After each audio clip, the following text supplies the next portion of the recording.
Good afternoon, everybody. It's the afternoon and not the evening. In fact, it's 3 p.m. on a Thursday, Eastern Standard Time. Uh, we're on a little bit of an untraditional schedule, but it's your two traditional hosts for the Mocha Live podcast. My name is Max Cohen. Joining me as he does every week is Colborne Bell, founder of the Museum of Crypto Art. What's up, Colborne? How are we doing? I'm doing wonderful, Max. It's great to be back. I'm happy to have you back. I'm happy to be back myself. Behind Colborne is one of my favorite pieces from our Genesis collection. This is Fragmented Iridescence by our very own Julian Brangold, the wonderful artist and our programming director. So if anybody wants to look into his work or just stare deeply at it for the next 45 minutes or so, now's your chance. I am currently in New York, where I live, but where the entire crypto art world has kind of been descending, or very large chunks of it have been descending for NFT NYC. Colborne, you were only in on Tuesday and only for a couple of hours. I was wondering, how was your day? Was it jam packed? Was it slammed? I feel like You, you're always like you know pulled in what's different directions. no? I had two terrible omens in the morning, and Like a black cat, like a broken mirror. I, I saw. I kid you not, you nailed them both. I saw unfortunately a cat that had been hit by a car, Hmm. and then right behind it was a broken mirror on the side of the road. And Damn. those omens kind of proved to be true. It was just one of those days where things didn't really link up, but I was super happy to be there, and I saw a lot of cool, familiar faces. But it was, as NFT NYC is, too quick, too fast, really without like the depth and intent that I'm looking for these days. Yeah, heard. I remember the last one, last June. I had only been doing this for a couple of months at that point, and so I was very much like a hanger-on to you and to Shivani, and kind of just going where you guys went because I didn't really know what was going on, and having the opportunity to kind of go out on my own this time around because I have some more substantial relationships of my own has been just absolutely stressful.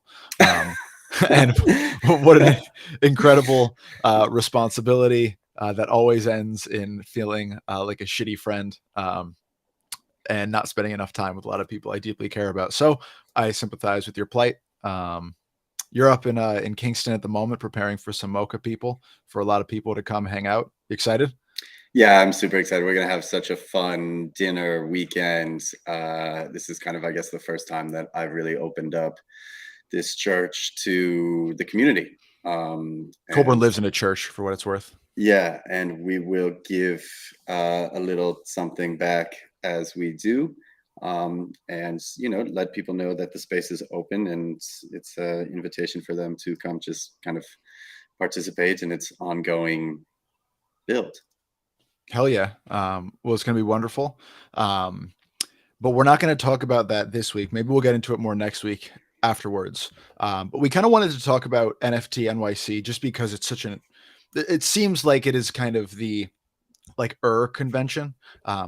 It seems like people are a little bit more willing to travel from all these disparate parts of the world to come here as opposed to some of the other events. It's at least in this like upper echelon in terms of importance of events.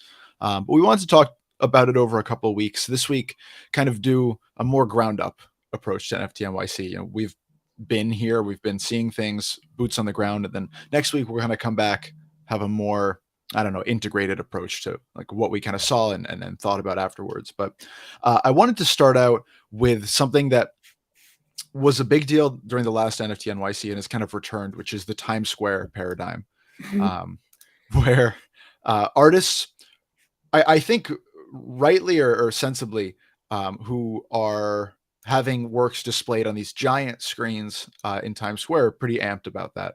And I think on the surface level, that's pretty easy to sort through. But I wanted to invoke a tweet from Untitled XYZ, the metaverse architect, that kind of captures some thoughts of mine about this in a deeper way. And the tweet is, quote, "Times Square is cool, but what about a public art program to take crypto-fueled creativity into real neighborhoods to make lasting impact instead of feeding into the soulless plastic centerpiece of global consumerism? Is this the adoption that we really want?" And I think that's a really prescient point. And it was something that I think was bubbling into the surface of the last NFT NYC.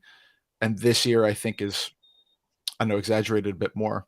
Untitled specifically did something very interesting years ago, at a place called Herbert von King Park in Bed-Stuy, Brooklyn, not too far from where I live. Not exactly like a heavily trafficked touristy part of New York, um, but Untitled and his business partner, a gentleman named Michael Lee, um, used blockchain funding off of a blockchain-based blog site called Steemit to install an installation in this park, with planters and benches and beautification instruments. It was the first public design project funded entirely through cryptocurrency. It's very interesting, and it's still there, from what I understand.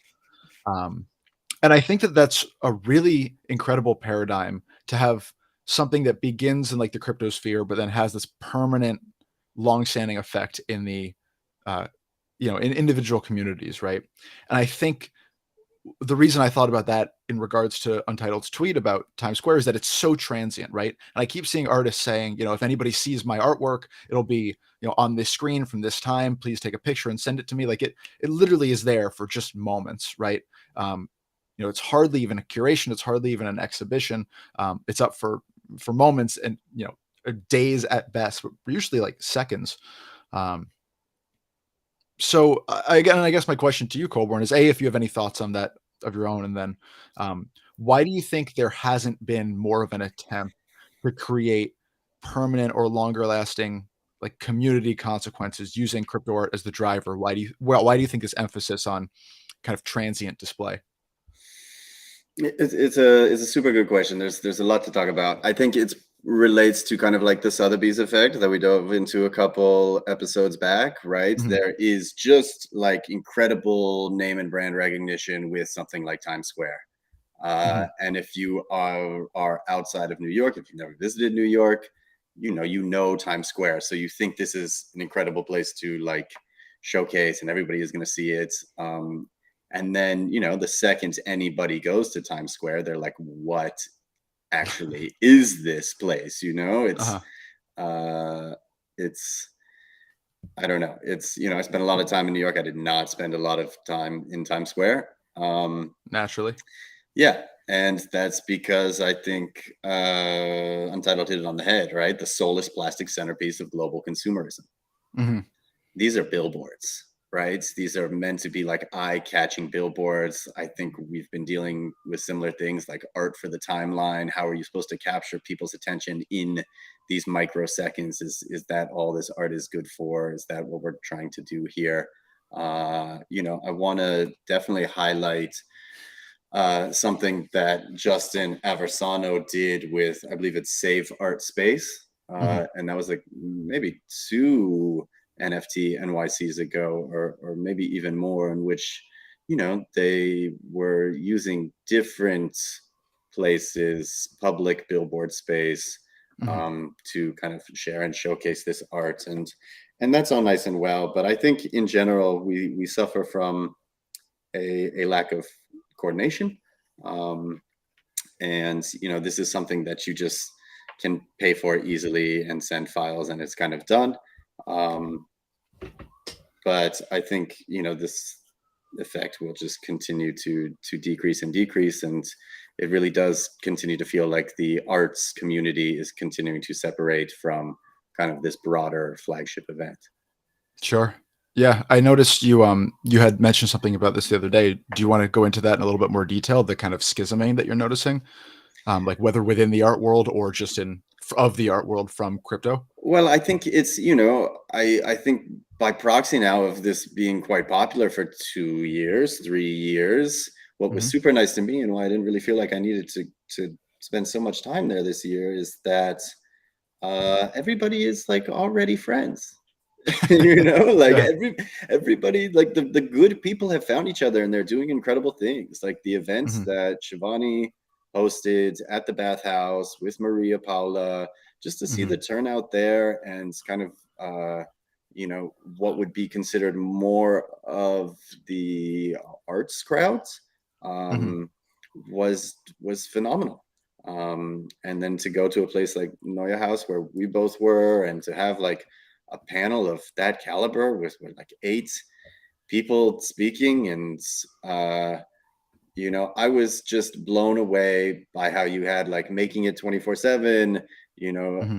and like all being represented. And then you had Operator who used to be in Berlin, and you had like Julian from Argentina, and everybody's just, and you know, Maria who used to be in Berlin, and uh it's just like everybody from all over, just so friendly. It's so nice. Hmm. So like looking for connection too. I think I tend towards the socially anxious.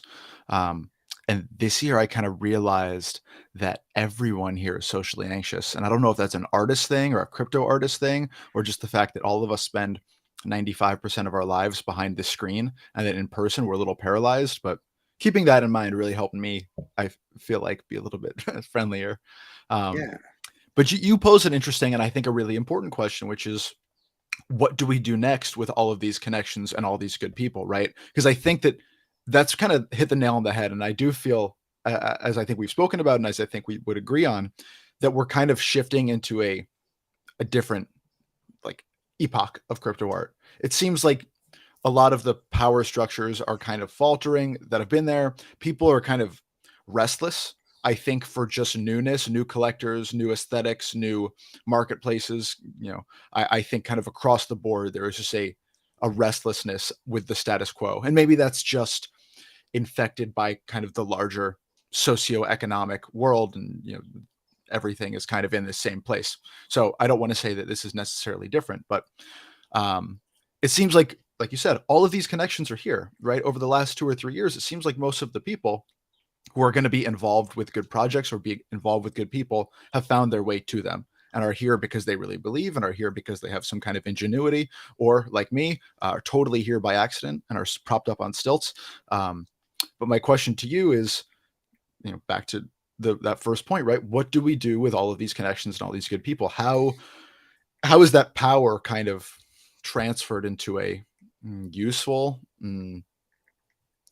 like state or a useful like how do we turn this into a conduit for positivity, I suppose?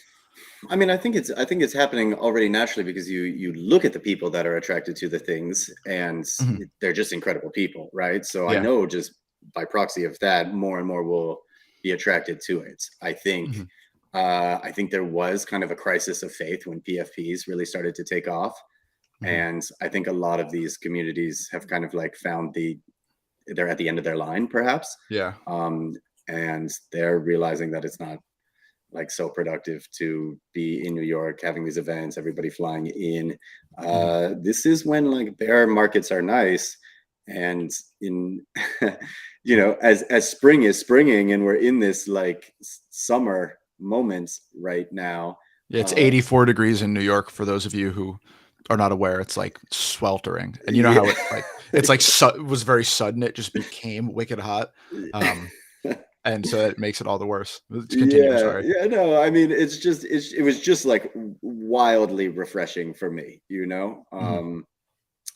And it to me signaled that like the thing has already been here. But what is also increasingly surprising to note and see and like recognize is that there really have been previously just small, very small pockets of Mhm. people who cared about the intersection of art and technology, Yeah. right? And that's something that Ann Spolter was saying on that panel, you know, something that she led.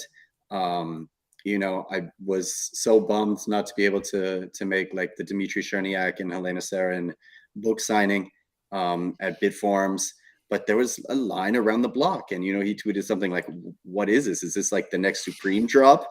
Yeah. And it's like, no, it's a generative art book, Mhm. right? So if for nothing, for like art and technology to begin to find its place and to encourage more of these experimentations and like real life implementations and turning what was previously extremely digital into physical, and blending these things, it's I think right now it's at like a really nice healthy point again. Yeah, it's interesting to kind of be here because I feel the same way. I also feel like there's been a bit of a paradigm shift in terms of where crypto art is sitting in the larger, like NFT world, cryptocurrency world kind of consciousness.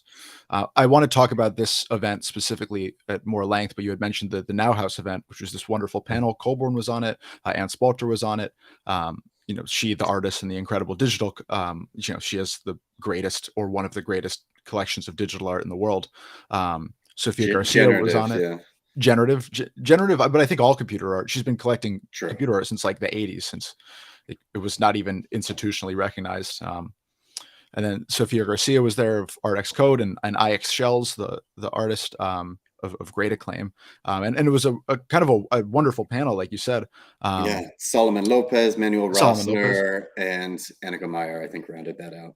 Yeah, and it really was wonderful.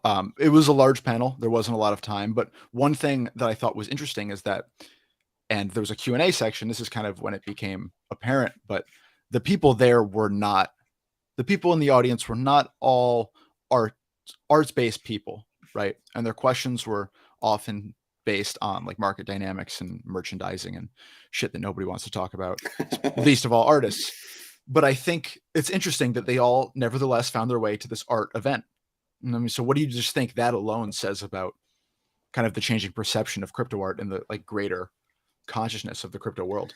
Look, it's not going anywhere, man. You know, like these things have been imprinted globally, society, on everybody's mind. This word NFT is a dirty word, but it's not going anywhere. You say it to people, on in the streets. Like I go to the frame shop, and the 60-year-old lady asks me what I do, and I Mhm. say, oh, I work with digital art. She's like, NFTs. I'm like, yeah, like so. Yeah.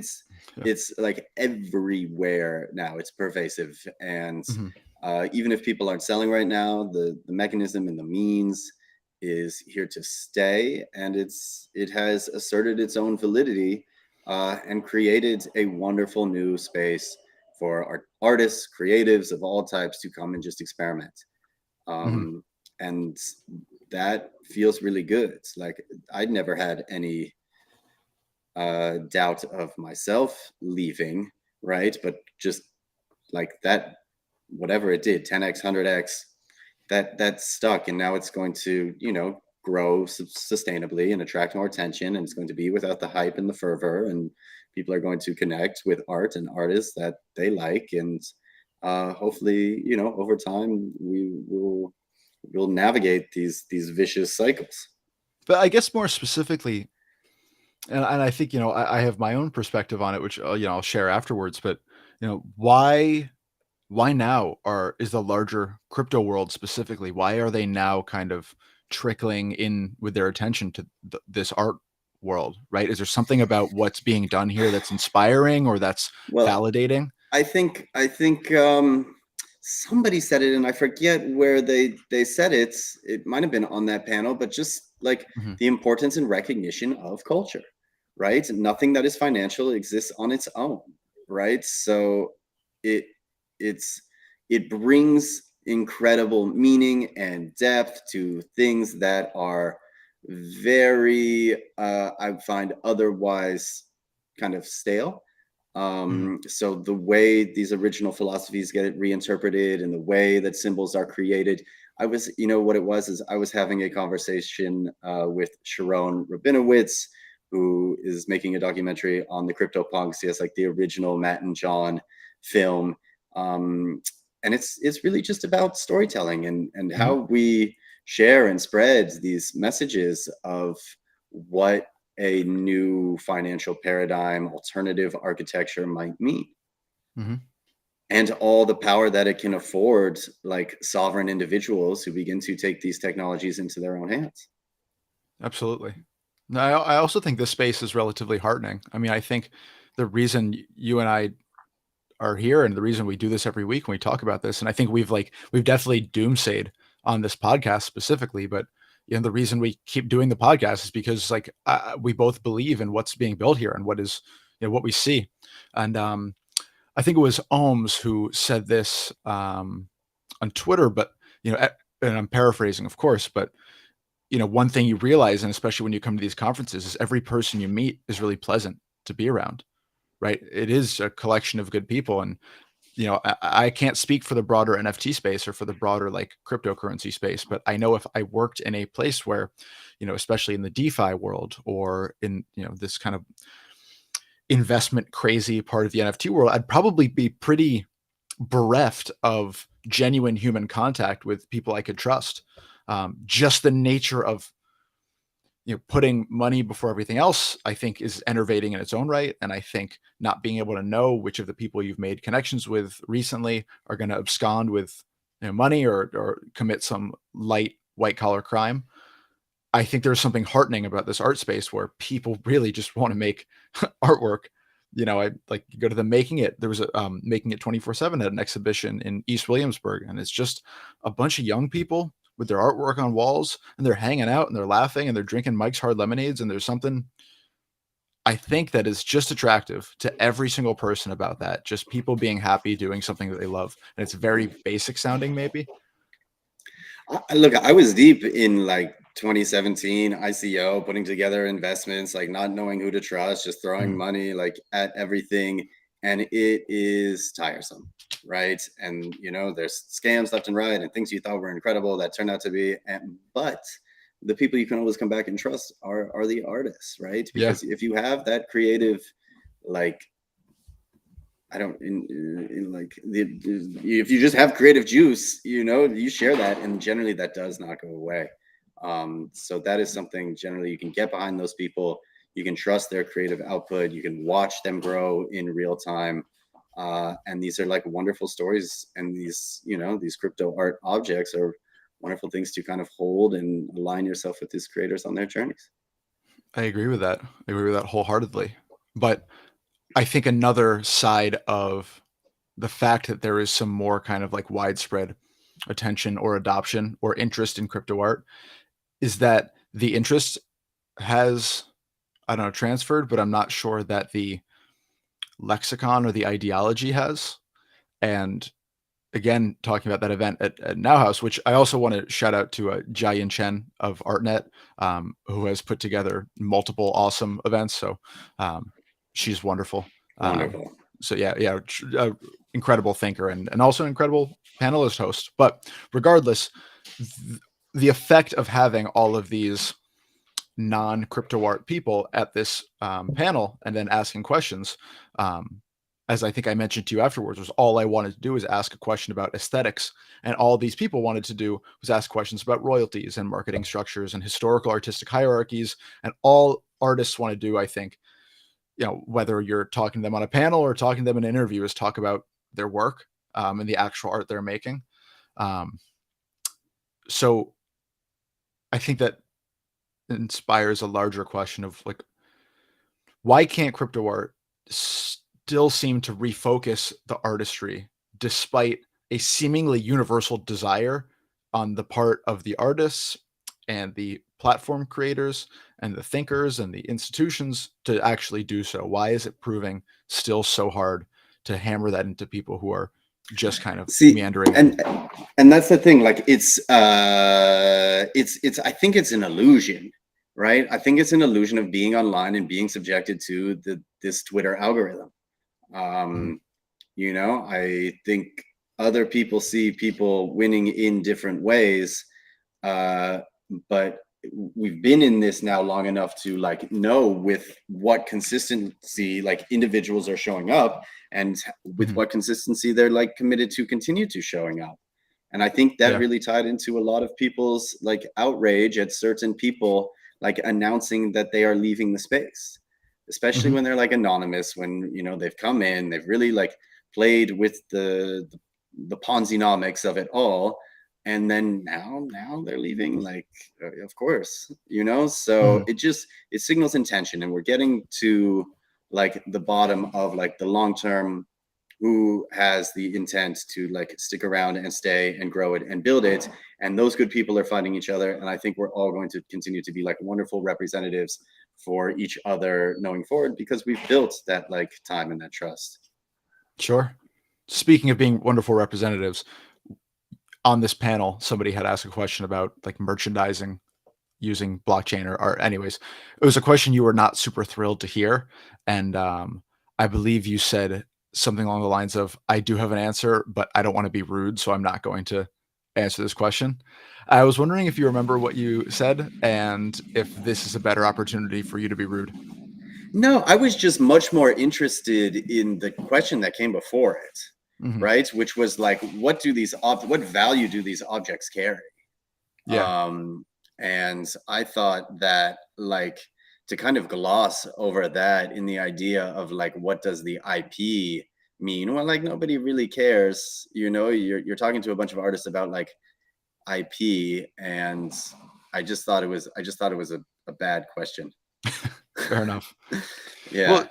you kept yourself from being standoffish and maybe angry or rude. But do you think that there's a place for being standoffish and maybe angry or rude I within mean, these like conversations? yeah, I think just going back, I think there's very few people that actually genuinely speak their minds, right? I think there's a Mhm. lot of just like playing along, and I get it.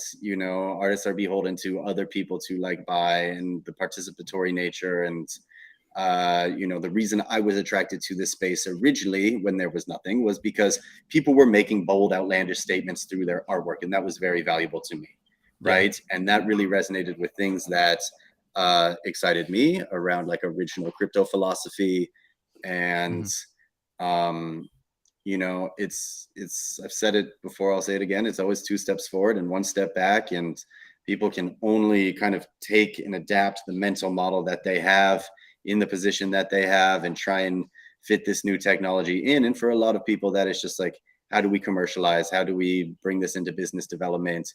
Who knows what like major commercial entity they're working for? Everybody is like looking for a strategy. That is basically what NFT NYC is selling these days, is like, how do we get brands onboarded and using these things, and how do we go like up the corporate ladder? That was of course always like the Gary V approach. How do we Mhm. just like get brands in here?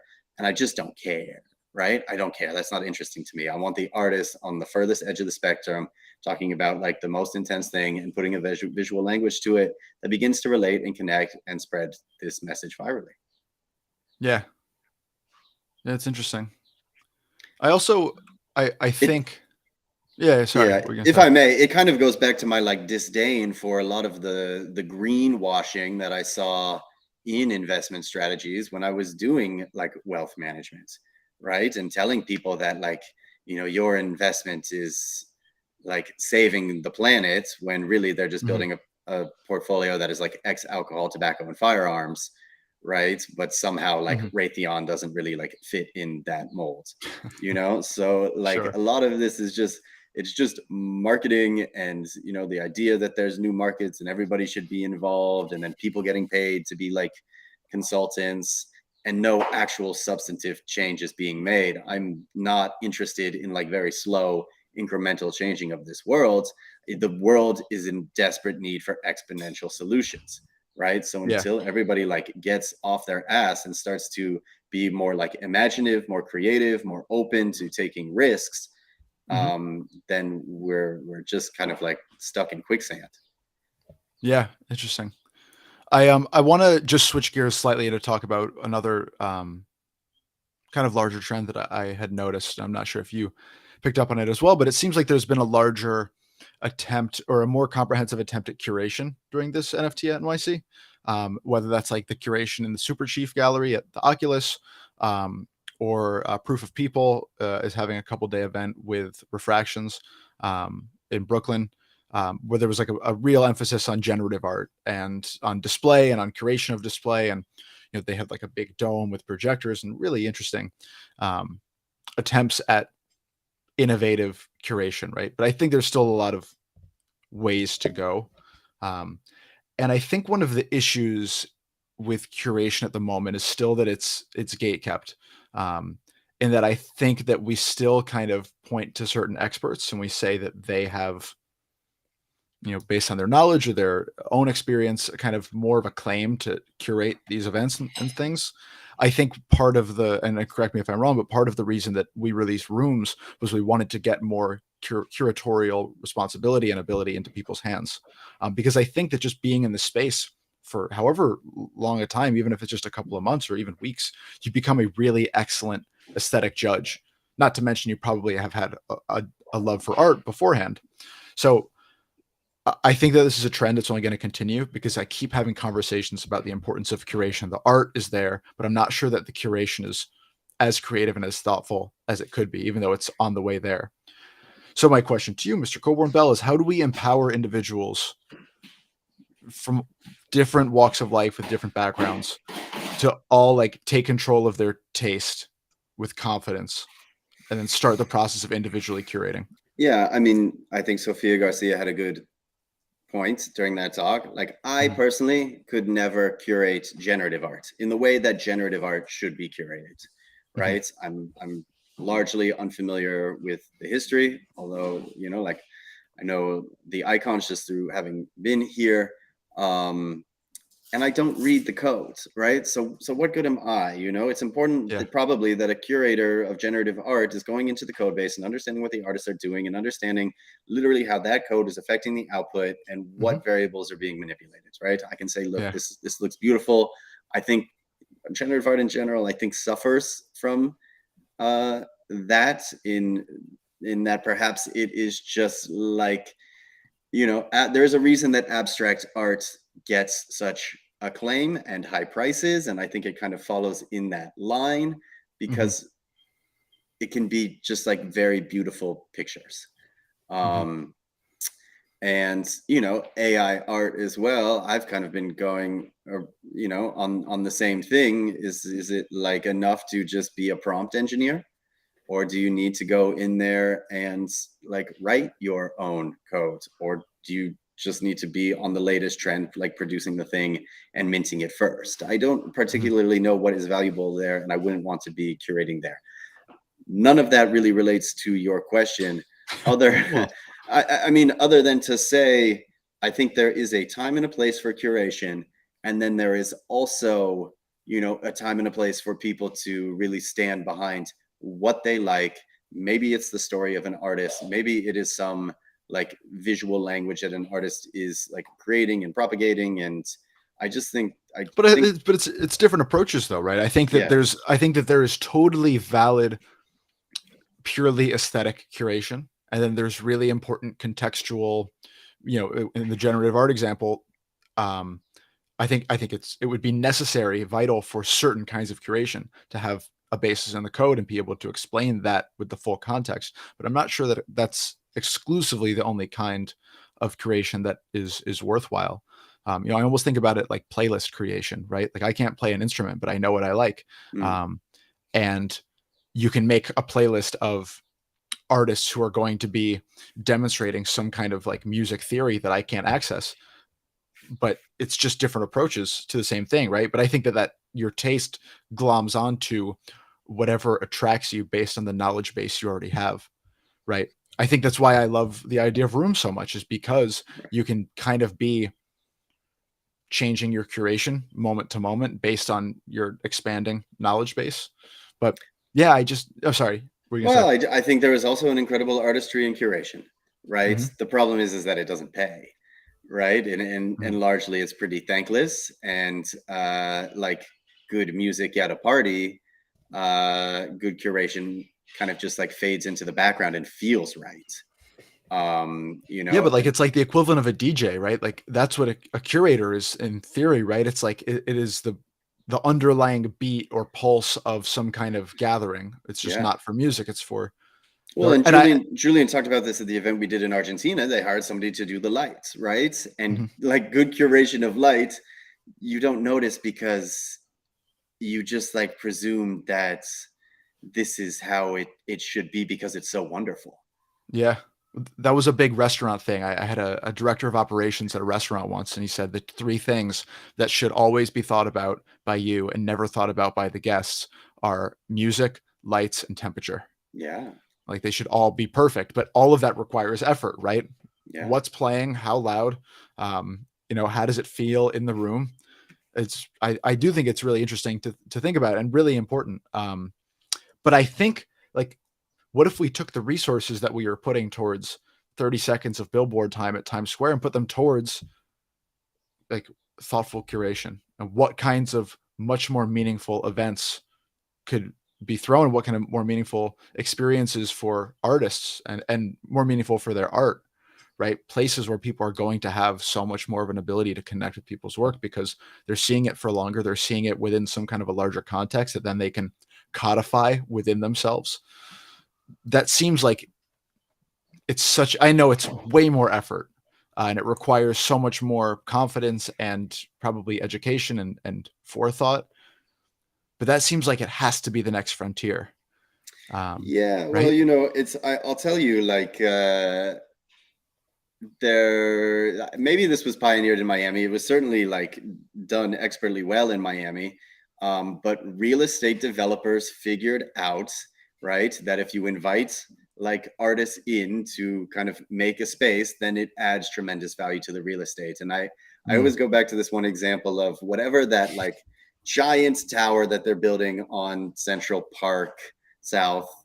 Oh Um, yeah, the ugly one that's like it's a like a yeah, pinky finger. like when NFTs were really taking off, that guy announced like we're putting in the first NFT museum into this building and it's going to be like on all the screens and like so whatever is kind of like hot and of the moment real estate developers have always used. So just to say like don't doubt that there aren't like already existing relationships between whoever owns the billboard and whoever owns the building and trying to like pass it down as being cool to try and increase its value. Hmm. But I think that comes back to the confidence, right? The confidence from the ground up of this is how we want our art displayed, or even more powerfully, this is how our art must be displayed for the sake of the art itself. It's just I don't think you can have a great relationship with anything that you see haphazardly on the street. You can take note, but unless it's, I don't know, usually kind of revolting, it's not going to like sit in your psyche for very long, for better or for worse. Yeah, I don't know. I think some of the most interesting things that I've seen have been like from the street. And I love Sure. taking Yeah. pictures of like, I don't know, things on the streets. It's maybe more so than like going into a museum, but maybe that's just me. Like, No, maybe I spoke too soon because now I'm thinking about like the Gorilla Girls and Do Women yeah, Have to Be Naked to get into the Met, all the billboards around New York for that, and so maybe I'm speaking out of like turn. Or public space, and the idea of Twitter as like a communal public forum, and how do we bring art into like digital public spaces? That was the goal of the museum in the beginning, was like, here is this wide open new expanse. Mhm. 1,000 people are going to try and commercialize it. Why don't we try and beautify it? Well, the very name of our museum in the metaverse is Agora, which is the name Yeah, of like the Roman meeting place, right? yeah. So like bring art to public spaces, uh, but also know that those public spaces have their own context, right? And that like the way that the art Yeah. exists in that public space is also highly dependent on the context of that public space. And I Yeah, just think absolutely. Times Square is not the context that you want, Mhm. but maybe you don't have, maybe we have exported a different context of what Times Square means, right? And people haven't Perhaps. like been there. uh, Mhm. so we go back to like this ongoing thing of what is substantive, what is reality, and what is like the marketed illusion of what the thing is. Mm. It's fascinating. I don't have an answer for you right now between I the mean, difference between those things. It's a lot to yeah, unpack. there was there's this guy Vandalo Ruins who brought to NFT Paris the after party like a micro projector and was like displaying Robness's Burnt Punk and going through like X copy. Like how cool is that you can just Mhm. have a projector connected to your phone, put whatever art you want it, and then put it like 20 feet on any wall that you're at. Yeah. That's cool to me, like reappropriating space for the context, trying to just like make it yours. So and maybe the issue that I'm feeling is that we're not meeting the space halfway, or the art isn't meeting the space halfway. The art is, contorting itself for the sake of entering into this new context. And I think losing its own context in that point, because something like that mini projector, that seems like such a there's innovation in the art as there always is, and then there's innovation in the context as it's relating to that art, and that place in the middle is somehow enriched by both. Mhm. And I guess I find nothing super enriching about, and this is just me personally, and I don't want to like, I'm just a I'm just a man with a microphone. Uh, but there's nothing particularly enriching about the Times Square displays and these, again, very transient displays that, for the most part, outside of the very niche community who's going to go look, take a picture, and send to their artist friend whose work is up there, people are going to look and people are going to look away because they're so used to that being an advertisement space. Yeah. Because it's 99.5% of the time an advertisement space. So Yeah. everything that goes on it is infected by the fact that this is the nature of the space. It's not Look, infected. just ask yourself, would you show your art in an M&M store? Would you show your art at a TGI Fridays? Like, would you show your art in Margaritaville? Applebee's, maybe. Exactly. Like what? Like what? So I don't know. Like, it's cool. Whatever. If people get excited about that, it's cool. It's cool. Yeah. I mean, and if people are putting that work for free on that space, that's cool fair. too. But like something went pretty viral. It's like, pay $1,250 to have your artwork shown. Like, come on. Yeah. Like, come on. It's like impressions, I think, on social media. It's like this totally arbitrary metric of just people like encountering your tweet or your idea, but it doesn't matter. You get 5 million impressions. Who cares? It doesn't actually mean anything. What kind of tangible effect does that have? Right. It's like walking past a brand at the supermarket. Yeah, I don't know if that like random person from wherever taking their family to like Mamma Mia is going to like look up and like see this art and be like, wow, like who is this artist? Like, like, and turn around, and it just fades to noise. It is no different than every other flashing, terrible pixel commercialized anything advertising thrown in your face on a daily basis. To me, Times Square is dead. I hope this like vision of, again, what did he say? It was so good. The soulless plastic centerpiece of global consumerism. Like the idea was to move away from this, right? That's what crypto's about. That's what crypto art for me is about. God, I wish I could write sentences like that. I know. Everybody on the team is so incredible. Yeah. Well, as always, we're finishing it up on a positive note. Any other kind of trends or anything you want to just mention that you noticed from your time in New York?